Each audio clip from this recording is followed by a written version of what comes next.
나 시어머니가 나 미워해서 도망친 줄 알았어. 그럼 왜 돌아와서 매주 꽃을 꽂아두는 거야? 미워한 게 아니라 나를 지켜준 사람이었대. 지켜줬다고? 떠난 후에야 알았어. 내 인생을 몰래 구하고 있었다는 걸.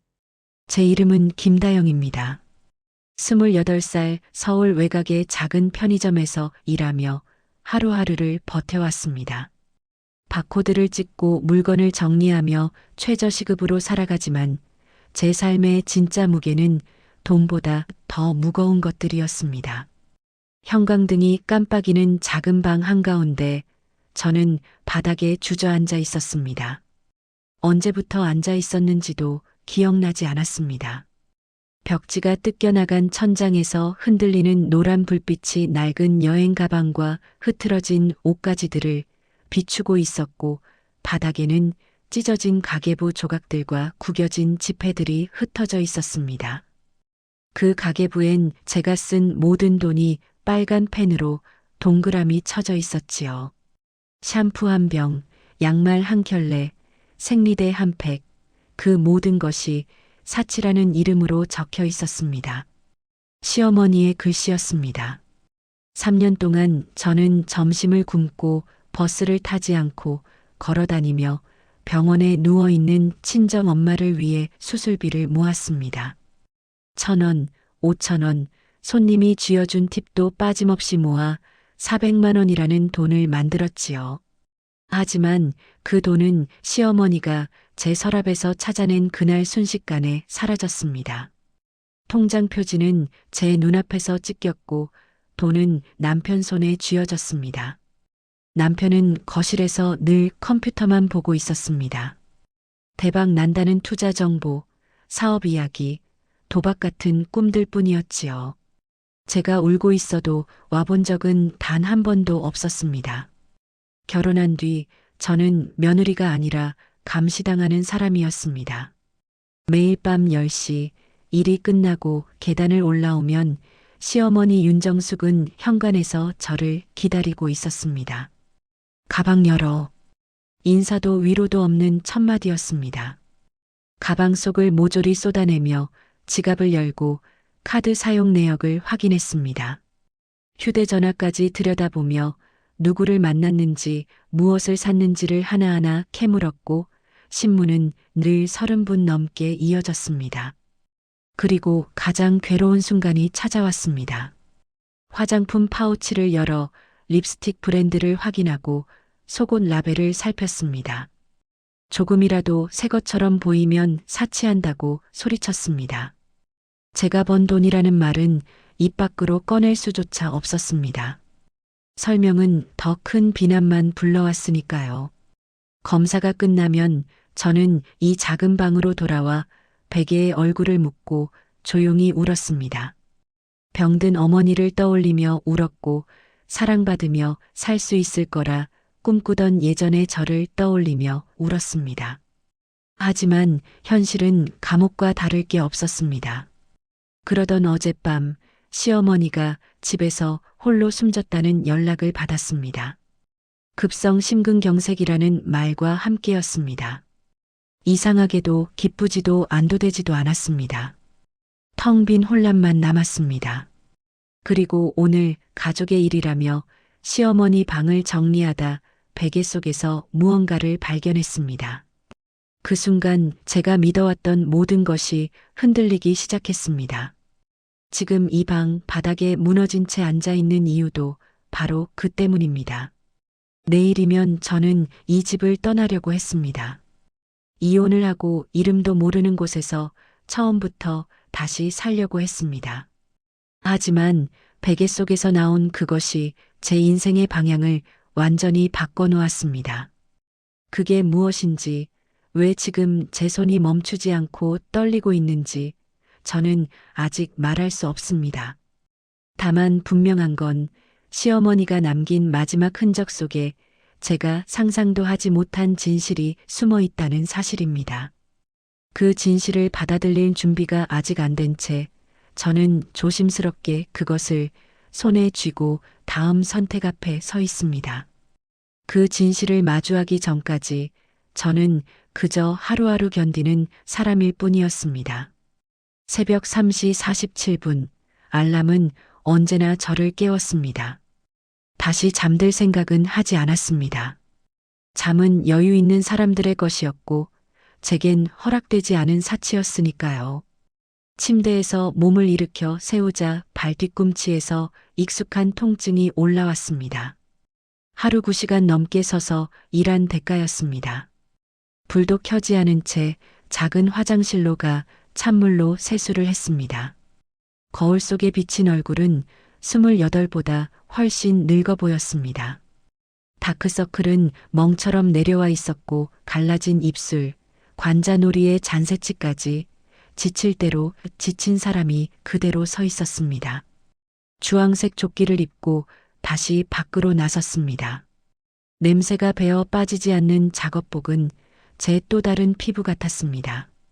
새벽 거리엔 지하철도 없어서 편의점까지 45분을 걸어야 했습니다. 청소차와 배달 트럭만이 지나가고 저처럼 새벽을 걷는 몇 사람이 고개를 숙인 채 걷고 있었습니다. 도시는 고요했지만 마음은 늘 불안했습니다. 걷다 보면 늘 남편 생각이 났습니다. 박정호. 결혼 6개월 만에 회사를 그만두고 큰 성공을 할 사람이 되길 선택한 사람입니다. 직장 생활을 무시했고 자유와 큰 돈만을 쫓았습니다. 가상화폐, 다단계, 주식, 외환거래, 도박성 투자까지 손 뗄 때마다 우리 손에 남는 건 빚과 상처뿐이었습니다. 실패해도 늘 이유는 세상 탓이었고 자신의 선택은 틀린 적이 없었습니다. 편의점 문을 열면 또 하루가 시작됐습니다. 바코드를 찍고 선반을 채우고 바닥을 닦았습니다. 무례한 손님에게도 웃었습니다. 손님이 없는 순간엔 집 생각이 났습니다. 정우는 낮까지 자다 일어나 컴퓨터 앞에 앉아 또 다른 대박을 찾고 있을 겁니다. 시어머니는 아들을 위해 밥을 지으면서 저는 늘 알아서 끼니를 해결해야 했습니다. 우리가 나누는 건 주소와 성뿐이었지 부부도 가족도 아니었습니다. 오후 2시에 퇴근하면 몸은 이미 망가져 있었지만 쉴 수 없었습니다. 저녁 근무가 저를 기다리고 있었기 때문입니다. 집에 들러 지나간 채소를 사고 약국에서 1,000원짜리 립스틱 샘플과 진통제를 샀습니다. 머리가 너무 아팠거든요. 건물 계단을 오르며 들리는 다른 집의 웃음소리와 TV 소리가 부러웠습니다. 우리 집은 항상 조용했고 공기가 막힌 곳 같았습니다. 현관문을 열면 남편은 늘 화면만 보고 있었고 시어머니는 저를 잠깐 흘겨볼 뿐 아무 말도 없었습니다. 저는 또 다른 근무복으로 갈아입고 저녁 근무에 나섰습니다. 금요일 밤의 편의점은 쉴 틈이 없었습니다. 취객들의 소란, 쏟아진 소주병, 훔치려는 아이들까지 모든 상황에 웃으며 대응해야 했습니다. 그렇게 15시간 가까이 서 있다 보면 몸보다 마음이 먼저 무너졌습니다. 9시 45분 다시 집으로 향했습니다. 배고픔과 어지러움 속에서 계단을 오르며 알고 있었습니다. 문 뒤에는 항상 같은 장면이 기다리고 있다는 걸요. 밤 10시 현관문을 열자 시어머니가 팔짱을 끼고 서 계셨습니다. 얼굴엔 무표정만 맺혀 있었습니다. 가방 열어. 그 말 한마디에 전 모든 걸 내려놓아야 했습니다. 가방 속이 바닥에 쏟아졌고 지갑이 열렸고 카드 영수증이 하나씩 검사받았습니다. 또 돈 숨겼지? 박스라도 주워와야 할 거 아니냐? 립스틱을 집어들며 말씀하셨습니다. 어제보다 입술이 진하다. 1,000원짜리 샘플이라는 말은 삼켰습니다. 말해봐야 더 큰 모욕만 돌아오니까요. 저는 고개를 숙인 채 흔들리는 다리로 서 있었습니다. 신문은 30분 넘게 이어졌고 결국 바닥에 물건들만 흩어진 채 끝났습니다. 정우는 그 광경을 보고도 아무 말 없이 등을 돌렸습니다. 저는 혼자 물건을 주워 가방에 담으며 서랍 아래 헐거운 마루판을 떠올리고 있었습니다. 그곳에 숨겨둔 봉투 400만 원. 어머니 수술비이자 제 탈출 계획, 제 유일한 희망이었습니다.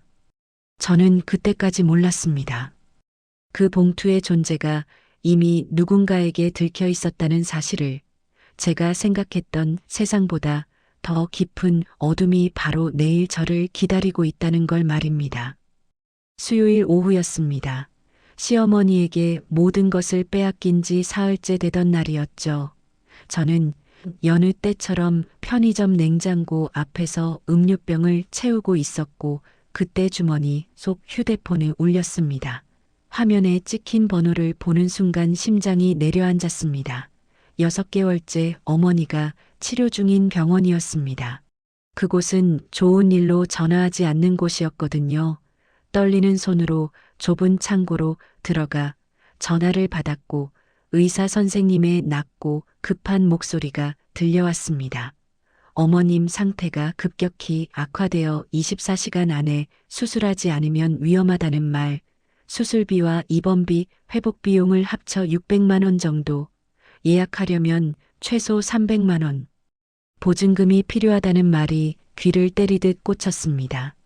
제 세상에서 단 한 사람뿐인 어머니, 아버지 돌아가신 뒤 혼자 저를 키우며 세계 일을 마다하지 않던 그 사람을 잃을 수도 있다는 말에 숨이 막혔습니다. 제가 마련하겠다고 말하며 울면서 전화를 끊고 창고 한가운데 그냥 서 있었습니다. 형광등이 깜빡이듯 제 인생도 꺼질 듯 흔들리고 있었죠. 문제는 돈이 없다는 사실이었습니다. 아니, 돈이 더 이상 제 것이 아니게 됐다는 사실이었죠. 이틀 전 시어머니는 제가 숨겨둔 봉투 400만 원을 찾아냈고, 그 돈을 아무 말 없이 남편 정호의 손에 쥐어주며 집안 돈이라고, 제 것이 아니라고 단정해버렸습니다. 저는 울며 사정을 했지만 소용없었고, 남편은 제 손을 뿌리치고 방으로 들어가 문을 닫았습니다. 그렇게 제 마지막 희망도 빼앗긴 채로 저는 다시 편의점 카운터로 서 손님들에게 웃으며 거스름 돈을 건네고 있었습니다. 자동으로 움직이는 뭔가는 달리 머릿속에서는 끝없는 계산이 굴러갔습니다. 통장 잔고 20만 원, 팔 수 있는 물건 몇 개를 다 합쳐도 10만 원이 채 안 될 현실. 그때 저는 알았습니다. 방법은 하나뿐이라는 걸요. 또다시 무릎을 꿇는 것뿐이라는 걸요. 집에 돌아와 컴퓨터 앞에 앉아 투자 차트를 보던 남편 곁에 무릎을 꿇고 어머니가 죽어간다며 돌려달라고 울부짖었지만 남편은 엄마한테 물어보라며 시선 한 번 주지 않았습니다. 마지막 희망처럼 거실의 시어머니 앞에도 무릎을 꿇고 보증금만이라도 달라고 애원했지만 시어머니는 TV만 보다 제 뺨을 때리고 소금을 얼굴에 뿌리며 집에서 나가라 소리쳤습니다. 그날 밤 제 방에 주저앉아 울고 또 울다 새벽 문자 하나를 받았습니다. 고등학교 친구 선이었습니다. 괜찮냐는 짧은 메시지에 저는 모든 상황을 털어놓듯 적어보냈고 30분 뒤 선이는 아무 조건 없이 돈을 내어주며 엄마부터 살리라고 했습니다. 그 돈으로 병원에 달려가 하루 종일 대기실 의자에 앉아 기도하듯 시간을 넘겼고 마침내 수술이 성공했다는 말을 들었을 때 저는 그대로 주저앉아 숨이 터져 나오듯 울었습니다. 어머니는 살아계셨습니다. 모든 절망 속에서도 제 삶이 산산이 부서진 그 순간에도 어머니만큼은 다시 숨을 쉬고 계셨습니다. 그날 밤 저는 집으로 돌아가 작은 여행 가방에 제 물건을 모두 담기 시작했습니다. 더는 이곳에 남을 이유가 없다고 생각했기 때문입니다. 가방 지퍼를 올리려는 순간 모르는 번호로 전화가 걸려왔고 전화를 받자 떨리는 목소리가 들려왔습니다. 김다영 씨 맞느냐며 시어머니가 오늘 아침 방에서 사망한 채 발견되었다는 말, 급성 심근경색이라는 말, 혼자 있었다는 이야기들이 귀를 스치듯 흘러갔습니다. 전 전화를 끊은 뒤 서랍 모서리를 붙잡고 서서 한동안 아무 말도 하지 못했습니다. 불과 어제까지 저를 때리고 내쫓던 사람이 이제는 이 세상 사람이 아니라는 사실이 도무지 믿기지 않았기 때문입니다. 분노도 안도도 슬픔도 아닌 알 수 없는 공허만 가슴에 남았고 그때 저는 깨닫지 못했습니다. 이 죽음이 제 인생을 진짜 악몽 속으로 밀어넣는 시작이 될 거라는 사실을요. 그리고 다음 날 아침 제 이름을 부르는 뜻밖의 전화 한 통에 또다시 울리게 되는데 장례식장에는 향 냄새와 국화 향기가 뒤섞여 공기를 가득 채우고 있었고 넓은 빈소엔 띄엄띄엄 놓인 의자에 15명 남짓한 동네 어르신들만 앉아 계셨습니다. 정 때문에 들렀다 가는 표정들이었지 진짜 슬픔은 보이지 않았고 영정사진 속 시어머니는 제가 한 번도 본 적 없는 젊고 부드러운 얼굴로 웃고 있었습니다. 전 며느리 자리 맨 앞줄에 삼배 상복을 입고 앉아 있었는데 거친 천이 피부를 찌르듯 따끔거려 마치 죽어서도 어머니께 벌을 받는 느낌이 들었습니다. 옆자리에는 정호가 앉아 있었지만 눈물 한 방울 없었고 틈틈이 휴대폰만 들여다보며 초조한 표정으로 화면을 훑고 있었습니다. 울지도 슬퍼하지도 않은 채 무언가를 찾는 듯한 그 모습에서 저는 이미 답을 알고 있었죠. 남편은 지금 장례식장에서조차 돈을 찾고 있다는 사실을요. 시간이 흘러 조문객들이 하나둘 떠나고 빈소는 더욱 적막해졌으며 어느 순간 정호는 아무 말 없이 일어나 물건을 보관해둔 작은 방으로 사라졌습니다. 고인의 물품을 살핀다기보다 숨겨진 돈을 찾으러 간 발걸음이라는 걸 저는 단번에 알아차렸습니다. 2시간이 흘러 다시 나타난 남편의 손은 비어 있었고 굳은 턱과 뒤틀린 표정만이 남아 있었습니다. 그 순간 전 분노보다 깊은 피로가 밀려왔습니다. 3년 동안 쌓인 모든 굴욕과 체념이 영혼까지 닳게 만든 탓이었죠. 저녁이 되어 불이 하나둘 꺼지고 직원이 정리를 시작할 즈음 저는 자리에서 일어나 남편이 다녀간 그 작은 방으로 향했습니다. 시어머니의 짐은 몇 상자뿐이었고 낡은 옷가지와 작은 보석함, 접어둔 이불과 베개가 전부였습니다. 그렇게 많은 것을 움켜쥐고 살던 사람이 결국 남긴 건 이 소박한 물건들 뿐이라는 사실이 왠지 쓸쓸하게 느껴졌습니다. 무심히 베개를 들었을 때 이상하게 무게가 느껴졌고 솔기 한쪽에 서툰 바느질이 눈에 띄었습니다. 불길한 예감 속에 가위를 찾아 조심스레 꿰맨 부분을 자르자 베개 속에서 통장 3권과 작은 녹음기 하나가 제 무릎 위로 쏟아져 내렸습니다. 떨리는 손으로 첫 통장을 펼쳤고 거기엔 선명히 적힌 제 이름, 예금주 김다영이 보였습니다. 통장마다 제 이름이 반복되었고 입금 내역은 결혼 직후부터 3년 동안 이어진 소액 적금 기록들 뿐이었습니다. 10,000원, 20,000원, 5,000원 같은 작은 금액들 옆에는 연필로 적힌 메모가 남아 있었죠. 립스틱 아낀 돈, 커피값 줄인 날, 폐지판 돈, 마타거스름 돈. 그 글씨는 분명 시어머니의 것이었습니다. 저는 숨을 삼킨 채 녹음기의 재생 버튼을 눌렀습니다. 거친 숨소리 끝에 들려온 목소리는 제가 알던 날카로운 시어머니가 아닌 지치고 부드러운 한 여인의 것이었습니다. 가부는 정호가 오래전부터 도박에 빠져 가족과 주변 사람들의 돈을 훔쳐왔고 어떤 방법으로도 고칠 수 없었다는 걸 털어놓았습니다. 제가 결혼에 들어왔을 때 그 위험이 제게 향할 걸 알았기에 일부러 악역이 되었고 정호가 손대기 전에 제 돈을 회수해 제 이름으로 통장에 넣어 숨겨왔다는 고백이 이어졌습니다. 제가 겪었던 모욕적인 검사와 감시는 제 몸에 혹시라도 남편의 폭력이 남아있지 않은지 확인하기 위한 것이었고 일부러 미움받아야 제가 중요하게 믿고 의지하지 않게 만들어야 정호의 손길을 피할 수 있었다는 이야기였습니다. 돈을 들고 떠나 새 인생을 살라는 마지막 당부와 함께 사랑하지 못해 미안하다는 떨리는 속삭임이 녹음에 남겨졌습니다. 저는 바닥에 주저앉아 통장과 녹음기를 끌어안은 채 울음조차 나오지 않는 상태로 멍하니 앉아 있었습니다. 저를 가장 괴롭힌 사람이라 믿었던 시어머니가 사실은 3년 동안 제 인생을 지키기 위해 악역을 자청했다는 진실에 머릿속이 하얘졌던 겁니다. 그때 작은 방문이 열리며 정호의 그림자가 드리워졌고 통장과 녹음기를 본 남편의 얼굴이 서서히 굳어지더니 낮은 목소리로 무엇이냐고 묻는 소리가 들려왔습니다.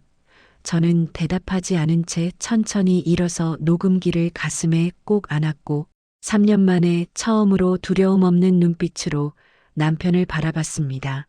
그리고 바로 그 순간 정말은 아직 아무것도 끝나지 않았다는 사실을, 이 진실이 단지 시작일 뿐이라는 걸, 제 인생은 이제 막 가장 큰 선택의 문 앞에 서 있다는 걸 깨닫게 되었습니다. 진실이 제 가슴을 세차게 두드리던 그 순간 저는 장례식장 작은 방 바닥에 그대로 주저앉고 말았습니다. 다리에 힘이 풀려 더는 서 있을 수가 없었거든요. 3년 동안 품어왔던 오해와 원망, 매일같이 꾹 눌러 삼켰던 억울함이 한꺼번에 밀려와 숨이 막혔습니다. 미워해야 할 사람은 따로 있었는데 저는 가장 저를 지켜주던 사람에게 칼끝을 겨누고 있었던 겁니다. 손에 쥔 녹음기에서는 아직도 시어머니의 낮고 떨리는 목소리가 귀에 맴돌고 있었고 제 이름이 적힌 통장들은 바닥에 흩어져 제 주변을 둘러싸고 있었습니다. 그때 문이 열리는 소리가 들렸습니다. 형광등 불빛이 방 안으로 쏟아져 들어왔고 문간에 선 사람은 정호였습니다. 그는 제 얼굴이 아닌 통장부터 바라봤습니다. 하루 종일 보이던 무기력한 눈빛은 사라지고 계산이 번뜩이는 시선만 남아 있었어요. 그리고 첫 마디는 제 안부가 아니라 그게 뭐야? 였습니다. 그가 한 발 다가오는 순간 저는 깨달았습니다. 이 사람은 끝까지 사람보다 돈을 먼저 보는 존재라는 거요.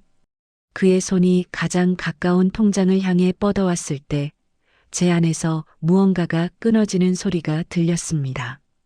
시어머니의 희생을 다시 빼앗길 수 없다는 생각 하나가 온몸을 단단히 붙잡았고 제 손은 저도 모르게 남편의 뺨을 세게 쳐버렸습니다.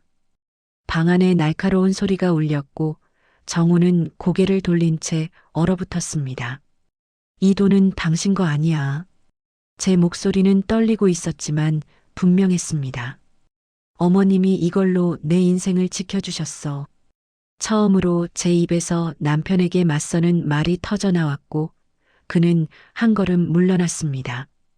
그 모습을 본 순간 저는 알았습니다. 침묵으로 견디던 아내는 더 이상 존재하지 않는다는 걸요. 바닥에 떨어져 있던 통장들을 하나씩 모아 녹음기와 함께 가슴에 꼭 끌어안았습니다. 손은 떨렸지만 두려움은 이미 분노와 각오로 바뀌어 있었습니다. 정우는 여전히 자기 권리를 주장했지만 그의 말은 제 귀에 더 이상 닿지 않았습니다. 저는 그를 지나 문을 향해 걸어 나왔고 그는 뒤늦게 제 팔을 붙잡으려 했지만 뿌리쳐냈습니다. 날 다시는 건드리지 마. 차가운 말 한마디를 남기고 저는 장례식장 밖으로 나섰습니다. 밤 공기가 얼굴을 스쳤고 뒤에서 들려오던 남편의 고함과 변명은 점점 멀어졌습니다. 그 다음 날 저는 변호사를 찾았습니다. 제 이야기를 차분히 들은 그녀는 고개를 끄덕이며 법적으로 제가 충분히 보호받을 수 있다는 말을 해주었습니다. 몇 달이 걸릴 싸움일 거라 했지만 저는 이미 기다리는 법에 익숙해져 있었습니다. 자유를 위해 치러야 할 마지막 시간이라 생각했거든요. 정우는 처음엔 끝까지 버텼지만 녹음기에 담긴 시어머니의 목소리가 모든 주장을 무너뜨렸습니다. 결국 재판은 제 쪽으로 기울었고 늦봄의 어느 아침 법원에서 이혼 서류에 마지막 도장이 찍혔습니다. 그 순간 제 가슴속에 묶여있던 매듭 하나가 풀리듯 긴장이 조용히 사라지는 걸 느꼈습니다. 하지만 모든 것이 끝난 건 아니었습니다. 통장을 쥔 채 법원을 나서며 저는 문득 시어머니의 마지막 당부를 떠올렸습니다. 이 돈 가지고 새로 살아라. 그 말이 아직도 제 안에서 울리고 있었습니다. 저는 어디로, 어떤 길로 걸어가게 될까요? 이제 막 시작된 이 자유가 제 삶을 어떤 곳으로 이끌지 그 답은 아직 제 앞에 남아 있었습니다. 새벽 카페를 연 지 어느새 6개월이 지났습니다. 이젠 아침에 눈을 뜨는 순간 가슴이 덜컥 내려앉지 않습니다. 대신 오늘도 문을 열면 누군가의 하루가 시작된다는 생각에 조용히 힘이 솟아요. 6시 반이면 도착해 자물쇠를 여는데 공원에서 불어오는 차분한 공기를 깊이 들이마십니다. 이 자리에 내가 있다는 것이 아직도 믿기지 않아 스스로에게 몇 번씩 말합니다. 살아있다고 도망친 게 아니라 제대로 나온 거라고요. 불을 켜면 카페가 천천히 숨을 쉽니다. 머신이 데워지는 소리와 원두 갈리는 향이 섞여 세상에서 가장 편안한 아침이 만들어지죠. 창턱의 화분도 벽의 그림도 흘러나오는 잔잔한 음악도 모두 제 손으로 골랐습니다. 이곳은 누구의 눈치도 보지 않아도 되는 제 인생 첫 안식처입니다. 첫 단골은 늘 같은 시간에 오시는 70대 박 선생님입니다. 아메리카노에 우유 조금, 따뜻한 시나몬 롤 하나, 늘 창가 같은 자리에 앉아 신문을 읽다 웃으며 인사하고 돌아가시죠. 어느 날 선생님이 말씀하셨습니다. 처음 봤을 땐 그림자 같았는데 지금은 얼굴에 빛이 나네요. 저는 대답 대신 웃었습니다. 긴 설명 대신요. 사실 그때 전 그림자였으니까요. 쌍둥이를 데리고 오는 엄마, 노트북을 펴는 청년, 손을 맞잡고 차를 나누는 노부부. 이 작은 카페에는 각자의 인생이 매일 잠시 쉬어갑니다. 주문을 외우고 얼굴을 기억하고 안부를 묻는 하루하루 속에서 저는 사람으로 다시 살아가고 있습니다. 투명 인간이 아니라 이름 불리는 사람으로요. 매주 같은 날 손님이 뜸해질 즈음 저는 꽃병을 닦습니다. 늘 들꽃입니다. 화려하지 않지만 꿋꿋하게 피어나는 길가의 꽃들, 줄기를 다듬고 물을 갈아 담으며 조심히 꽂습니다. 서두르지 않고 한 송이 한 송이 마음을 담습니다. 그리고 꽃병을 제자리로 옮기며 속삭입니다. 새 꽃이에요. 정숙 씨 마음에 드시죠? 시어머니께 드리는 제 조용한 인사입니다. 박 선생님께서 들려주신 이야기도 오래 마음에 남습니다. 시어머니가 생전 봉사도 하시고 남몰래 기부도 하시고 약한 사람들을 돕는 분이셨다는 얘기 모두를 지키며 정작 저는 모르게 지켜주셨던 분이었다는 걸 그제야 더 알게 됐습니다. 미움 뒤에 숨었던 그 사랑이 떠오를 때마다 감사와 후회가 함께 밀려옵니다. 그래도 이제는 용서를 더 많이 담습니다. 스스로를 위한 용서를요. 정오 소식은 가끔 들리지만 제 삶에는 더 이상 그림자가 되지 않습니다. 증오보다 거리감이 큽니다. 그는 지나간 악몽 같은 기억이 되었고 저는 전혀 다른 사람이 돼가고 있으니까요. 어느 오후 시험에 붙었다며 울먹이던 지원이에게 케이크를 더 얹어주며 전 알았습니다. 누군가를 믿어준다는 게 얼마나 큰 힘인지 시어머니가 바로 저에게 그 힘을 주셨다는 거리요. 마감 시간 조용해진 가게를 둘러보고 꽃병 앞에서 잠시 멈춥니다. 고개가 기운 줄기 하나를 바로 세우며 속삭입니다. 감사합니다. 누구를 향한 말인지 굳이 구분하지 않아도 괜찮습니다. 존재 자체가 이미 대답이니까요. 문을 잠그고 거리로 나서면 가로등 불 아래 아이들 웃음소리가 퍼집니다. 저는 28, 이혼했고 작지만 제 카페를 가진 사람입니다. 미래가 어떻게 펼쳐질지는 모르지만 이제 그 불확실함이 두렵지 않습니다. 가능성처럼 느껴집니다. 편히 쉬세요. 어머니, 저녁 공기에 말을 띄웁니다. 어머니가 원하신 삶을 살고 있어요. 낭비하지 않을게요. 집으로 걸어가며 마음이 한없이 가볍습니다.